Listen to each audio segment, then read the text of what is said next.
Okay, let's copy this and go through what we saw this morning and what the trade plan was and how I executed it.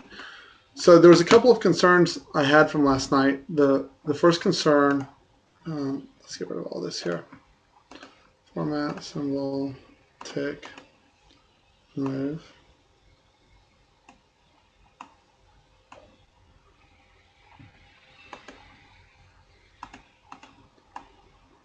So the first concern was the amount of volatility that we were going to have today. My second concern was that buyers are still in overall control of the market, and that the market has had a very hard time staying down, and that one of the things I highlighted is that this, both last night and this morning in the meeting, is that this particular pattern, right, of opens down and then kind of curve back to the upside, and then we either close up, middle, or slightly down from there. But this was a very common pattern back when we were having the Syria issue. Clearly, it's the same pattern that we followed today. And as usual, I said in terms of looking for reversal times, that 9:30 to 11:30, really 9:30 to 11 a.m. time frame, we pushed a little bit past that, is the prime spot for reversals. And you should have that marked on your chart, both on up days and on down days, that we have a good chance of having a reversal in that time frame. I've made a tremendous amount of money trading, taking shorts in that period or longs, and leaving trailers and seeing it trade to the other end of the range. We had a couple of hurdles this morning. The first thing I want to show you is that, so I'd come in this morning and drawn this trend line from Friday, okay, to the downside, and then the bottom end of that trend line was right here. And obviously we got over it this morning, but you'll see we bounced down along that all day long. Again, I'm not trading because it's on the trend line. I'm trading at a zone, but when a zone and a trend line coincide with each other, it becomes very useful for finding a trade location, right? The other thing that it kind of told us was once we broke this downtrend, was right here. You'll see we had a smaller trend line coming right along here, and you see once we broke that, the up and down, or the larger range of up and down, had really kind of been broke, and we went into this balance scenario in the afternoon. And if you look at the 24-hour chart, I sent this to my clients earlier, but I think it's worth dragging over here and showing. Okay. So that's our 24-hour picture there. And in the morning, one of the things I try to lay out is where I don't want to take a trade. And really, I believe I said that the videos posted on the blog, but I believe I said I would want to stay out of this particular area right here, and that trades above, meaning contra trades above, would be all right, trade location above, and trade location below would be good trade location as well. And I thought we could really balance from one end of the area, one end of the range to the other end of the range would be very possible. And I also mentioned that we've been experiencing 20 to 30 point ranges on either side of the deal. Well, we had almost exactly a 20 point range today from 1850, right?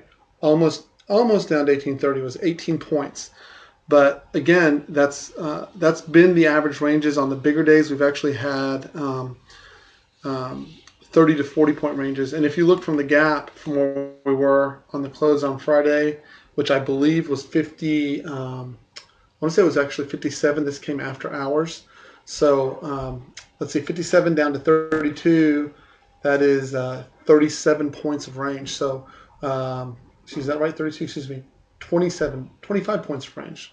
I stand corrected. Math is not my strong suit.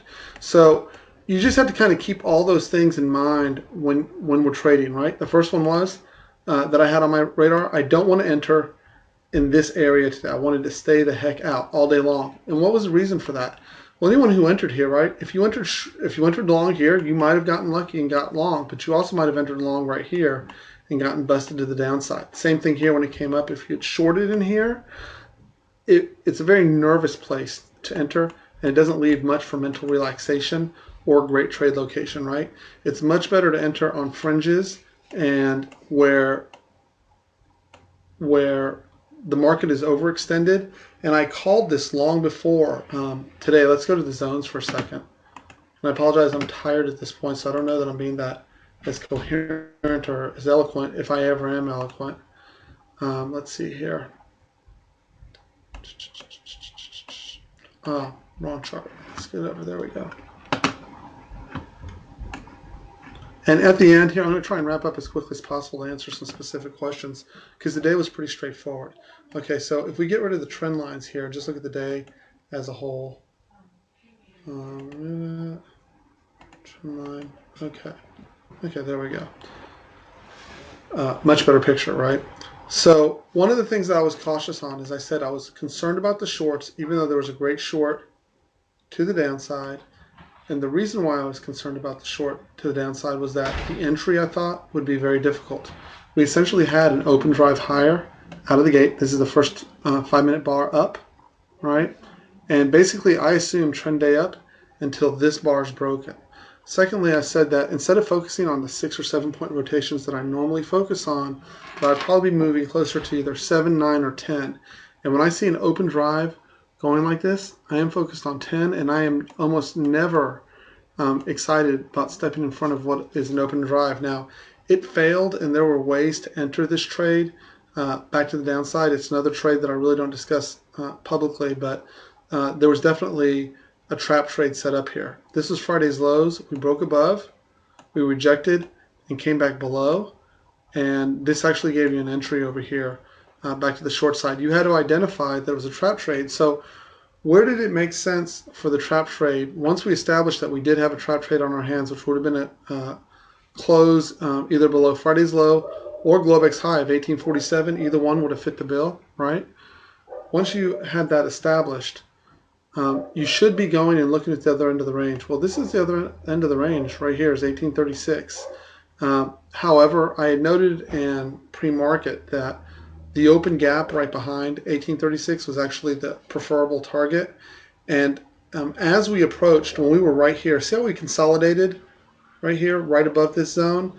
It made this zone suspect to me. And this is when I sent out that tweet saying that I would prefer and would take a long at this point. And I also had marked this off in the pre-market meeting saying I would take a long inside this zone to the long side, right? So again, if you'll notice, and I laid this exact scenario out in the morning. I already had envisioned this happening where we come in, we break Globex low, come into the gap, get back above, and then come back and trade to the other end of the range, right? If we could get above Globex high, the white zone was after that. I can't set those trades up any better. And even though given my normal trade is first touch into the zone for a 2-point rotation, on certain days you have to make adjustments, right? And on this particular day, one of my concerns was, and one of the reasons I lowered my trade size, was that I was afraid that stop outs would occur. And it's exactly why I did not call out a short at this point. And I don't call this short out when I take it. It's giving away free money. I don't give the trade out. So that's pretty much how that is. And then this trade down here, I advertised it. I think I actually called this trade out a good 25 minutes before we got to the zone. And then I also had mentioned, because I didn't get filled on the first tick, when it came down, it actually touched 1834 and a quarter to the dot and rotated up almost 2 points, not quite. And when I saw that, I immediately moved my order further back in the zone. And then I had the benefit of news, which is always nice. Russia said something. Hell, I don't care what it is they said. And I actually popped out of this whole trade for a 5-point profit right up here, which was nice. That's cool. You know, you don't get that every day. Usually my trades, I get 2 points and I have to work the trailers. But one area I did make a mistake, and I'll go into my trade journal and work on it, is I should have immediately recognized, right, even though I dumped it out here, I should have come back in and reloaded the position right here because I didn't leave any scales, recognizing that we were now trading back above Globex lows, and I did not capture this move. It cost me actually quite a bit of money. So that was a mental error on my part. But other than that, I think I laid the day out pretty well. key to surviving today for most traders, right?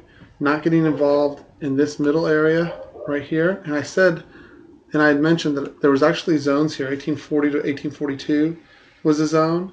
And there was also well, 40 to 42 was the zone, right? But what I didn't want my guys doing, my coaching clients, and what I didn't want to do myself, right, is I didn't want to get involved in an area where, again, overnight, this had all been chop city. And as you can tell, anywhere you took a trade in here, I get people telling me, well, Simon, I could have made money in that zone, right? If I bought it here and sold it here, or if I sold it here, sold it here and bought it here. And that's true. But you've got to be thinking in your mind, man, all we need to do is come back up for another test of Friday's lows, or if I'm getting long, right? All it has to do is come back for a test of Globex lows.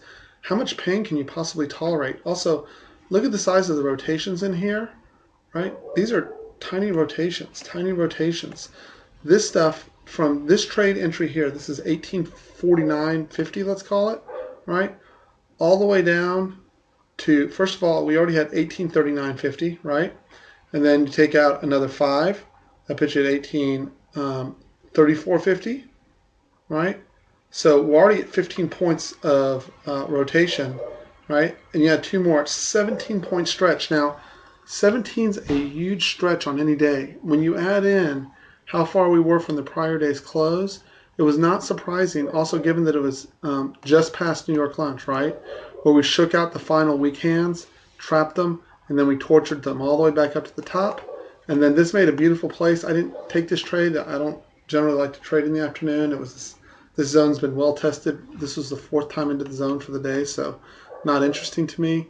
But again, because, and the reason why, right, had we closed just like this, a solid bar like this, we could have easily squeezed up at the end of the day. So I would say net, if you ask me, we had a balanced day. I would still say buyers are in net control, and I would look for this pattern for weeks to come. It would be great if we get this all the time right here. This will be like Christmas for me coming again. So it is 3:16. That's my basic explanation of how the day went. It pretty much went the way I expected with the gap down. We really needed to get below the open gap, and as I had pointed out earlier, I might have or might have not taken a trade here. The next location I really wanted and still really want is at this point right here. I will take a trade from here. I'm not sure about this yet still. Hopefully overnight clears that up for us for tomorrow if we're going to trade down here. Again, also keep in mind, everyone thinks that we're overbought, that we need to have a correction. Russia launching a war is pretty damn good reason for a correction, and we really didn't go down very much. So I'm not overly impressed by the bear move. So I'll open it up to questions now. If anyone has them, I'm more than happy to answer them, and this is the time. I've got about 10 minutes. Just type them in under the meeting chat.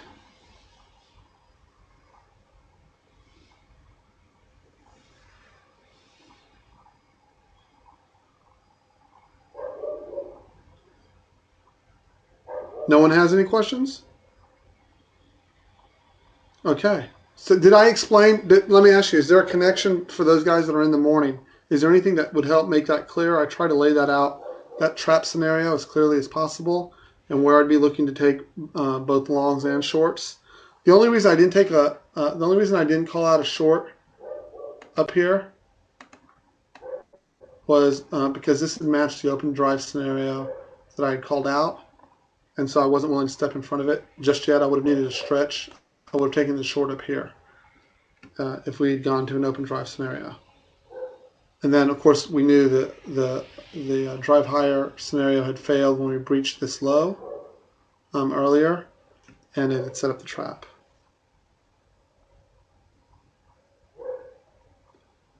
Okay, guys. Well, I hope that was helpful. I was hoping there would be 1 or 2 questions, but I guess not. I guess I'm doing a good job explaining it. Let's talk. Sorry to hear that, Mark. Okay, I'll hold up. Mark, if you had a bad day, one of the things that I recommend to everybody is that you have a trading journal. Write about it, number 1, and then structure it in such a way where it becomes effective. You don't have to put pages and pages and pages on. Go put down your first trade. Did it follow a trading plan? Number 2, if yes or no. If it wasn't, why? Was it within your trading plan? Did you follow your stop loss rules, right? And then number three, yes or no, and why. And then the last part of that is what actions are you going to take to correct, right? And then you might also want to look at how does this day different from the days you've been making profits. The idea or the thing you want to be careful about on your journaling is don't make it all about the negative, right? Write down what you did incorrectly, but then also turn around and go, hey, this is what I did positive. This is what I did in a positive fashion. And since you lost money, you paid money to trade today, right? You paid a tuition to the market. At least get a lesson plan out of it and be able to make steps so that next time, right? Don't just go, screw it, and I forgot about it. I don't want to talk about this or think about it anymore. Instead, turn around and embrace it, going, this is great. This means that I have something new to learn. And what are the steps that I could have taken to make this day A, profitable, but B, were there some trading errors that I made that were in my trade plan? And then if you don't have a trade plan, Mark, I'd highly recommend you write out some outline and make sure that whatever you're trading actually has an edge to it, whether it's the zones that I'm trading or it's your own, whatever methodology you're using. So I hope that helped a little bit. DFG asked, is the dip below Globex low another trap trade? You're talking about this right here? Sure thing, Mark. Okay, that is where the trap trade set, absolutely. So we broke Globex low, right? We closed back above Globex low, which was 1836.50. Okay, it barely backside tested it right here, and then that was it. You had scared everyone out, and then so immediately when you see this, right, what you don't want to do is turn around and short. Even if there was a zone here, let's put in pretend land. We'll put in a crappy zone right here that no one would have wanted to trade. And you look at it, and immediately even if there's a zone in between these 2 points, you should be looking to the other end of whatever area that it broke and go, oh, we broke Globex high. I mean, we broke Globex low and recovered. We're probably going to Globex high. And that's exactly what we did. Same thing had we come back above Friday's low and penetrated back above. Really, where I'd be looking is I would have looked for us to trade to Friday's high. That would have been incredible. Something would have had to happen to make that happen. But certainly Russia could have said, we're just joking. It's all over. We're going home. And you would have had a huge short squeeze. But yes, that is. And I specifically go over ways to handle that. You got to remember, nothing's changed about my strategy. I may not take a trade because of an open drive, but basically I'm looking for first time into the zone and then a rotation higher. The only thing that, again, I would have, this was a problem here with these two zones being so close together.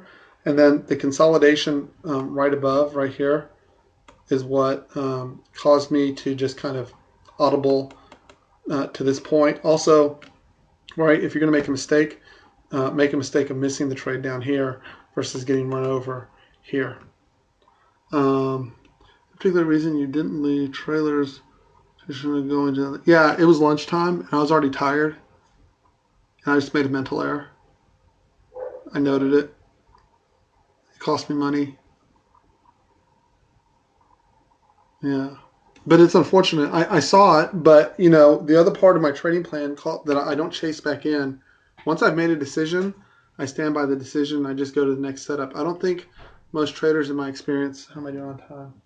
All right. Most traders in my experience, right, the one mistake they make is they always make adjustments to the trading plan. Well, I said I was going to do this, but this is an exception.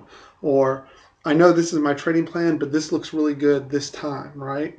And what that creates is a real big problem. It's called the expectation of random reward.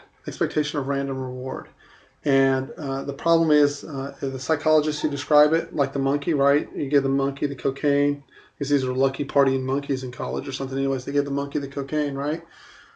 Every time they hit the button, they got some cocaine. Well, then they stopped hitting the button, stopped giving them cocaine. Well, they hit it, and first time they gave it to them, they gave them to succession. In other words, they rang the button, they got the cocaine. Those monkeys, when they rang the button again, the cocaine stopped coming, they stopped. right? Because they got it in succession. In the experimental set of monkeys, right? They hit the button. Sometimes they got cocaine, sometimes they didn't. So those guys, DFG, those monkeys just kept pounding that button all day long, trying to get the reward. That's what happens to traders who go off plan. And I'll always say this: I don't think I'm the best trader in the world by miles. I know for a fact I'm not.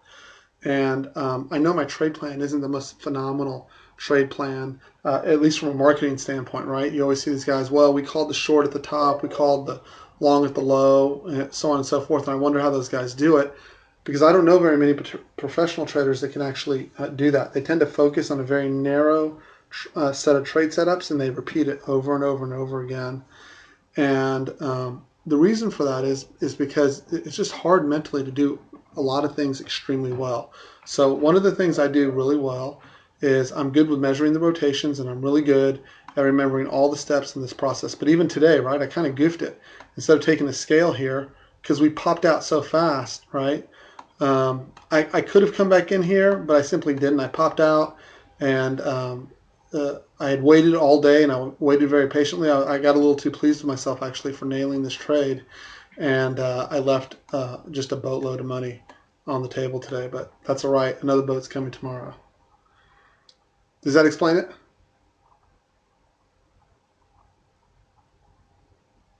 Okay, great. Anyone else have any other questions? I mean, if y'all are struggling with trading, you know, most of the guys that I coach, who are actually paying me to coach them, most of those guys have been in the market for about 3 years. Not all of them. Some of them are newbies, but most of them have been in for 3 years. And most of them have gone through various boom bust cycles where they just simply can't stack chips either day over day, week over week, month over month, whatever it is. And the key to this thing is stacking chips. And my particular methodology has had actually quite a difficult time because being a contra trader with all the trend days up that we've had lately, we've had an explosion. Normally trend days up comprise 14% of all trading days. This comprised, I think we're pretty close to 45% in the last 2 months of having some type of either range extension, open drive, or trend day up. Each and every, it's getting really wearing in terms of difficulty and execution. But even with that, I believe I believe all my clients are actually consistently profitable, even in that environment. It hasn't been a lot of opportunities every day. Some days we only get 1 or 2 trades, right? Especially when I mark out things like, make sure you get a 10-point rotation, that kind of stuff, right? Don't trade after this. We made an exception today, but normally by 11 o'clock, have everything wrapped up. That starts to limit your possibilities. But even with all of that, right, when they look at their books day by day, they've been profitable week over week, day over day.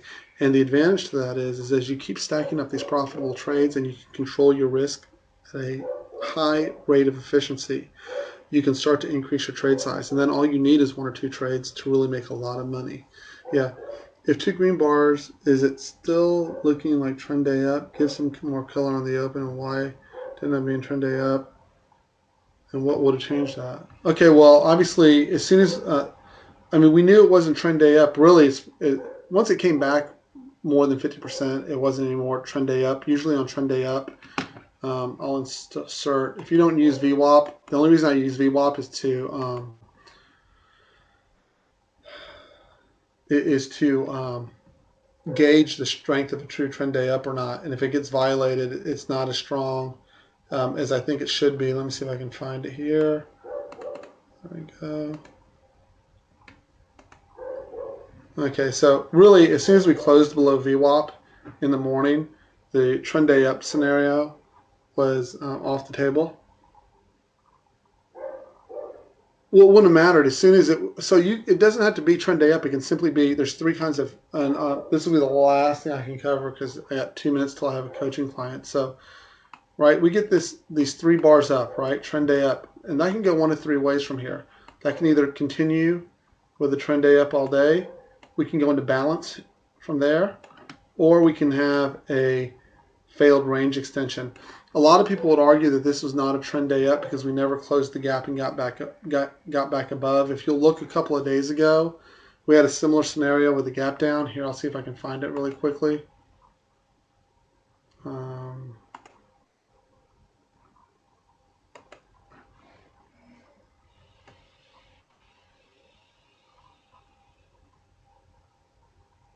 Right. Oh, right. Thought I saw it, but maybe I didn't. Okay, so that's trend day up right there, or at least it's range extension, right? And then it kind of bounced, but it never really failed. It just kind of rolled off of its highs. And I'm trying to see a situation. We gapped down not too long ago. There you go, right there. If this day had looked like the 13th, if you want to see an example of gap and go, that is an example of where we would have had trend day up. We would have closed, closed the gap, gotten above the prior day's close, and continued. This was just trap city. You had a trap from the lows. These guys were trapped and went to the gap fill, went to the top end of the range, trapped above the top end of the range, and kept going. I mean, that was just a screw job from the beginning for anyone who was short, right? So that's what it would have looked like. As for today, it just simply failed. That's all. There's not much you can do. The only thing I was doing was, again, I thought the trades would be easier to the long side than the short side today. I really think this took an enormous amount of patience because of the wiggles. Look at the wiggles in this thing from down to up to hold on to this thing. Man, you'd have been a saint to hold your whole position through this. Versus this thing here, if someone had the discipline and it was in their trade plan, right? If you nailed it in this zone, and you just put a stop here, and this thing almost didn't wiggle back on you until, right at the end of the day, and even then, you closed up near the high. I see this was much easier, and once the buyers got control of it, you knew they were trapped. I have no idea where we open tomorrow because we're balanced. So I'll look for other traps. Like tomorrow would be beautiful if we gap above, right? Come back in, trap below, get back above, and then we use the energy from here to push us back higher. But I'm not bearish yet. Did that explain? It wouldn't matter if it was 10 green DFG, just so you know. He was asking if it mattered the number of green sticks and how do we know it failed. I really knew it failed at this point right here, that we weren't in trend day up. Give me just 1 second here.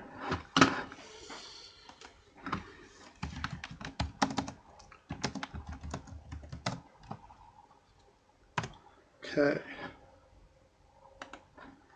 And anyways, guys, that's all I got. I hope that helped out. You can reach me if you have any more questions at tradeandperform@gmail.com.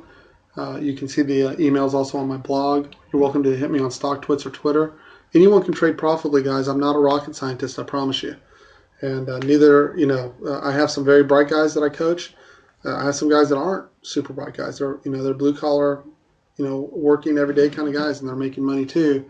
And it just simply a matter of being consistent, taking the same trade, and knowing all the ins and outs of your trade so that you can stay consistent. Anyways, y'all have a wonderful day, guys. Thank y'all for attending, and I hope this helped out.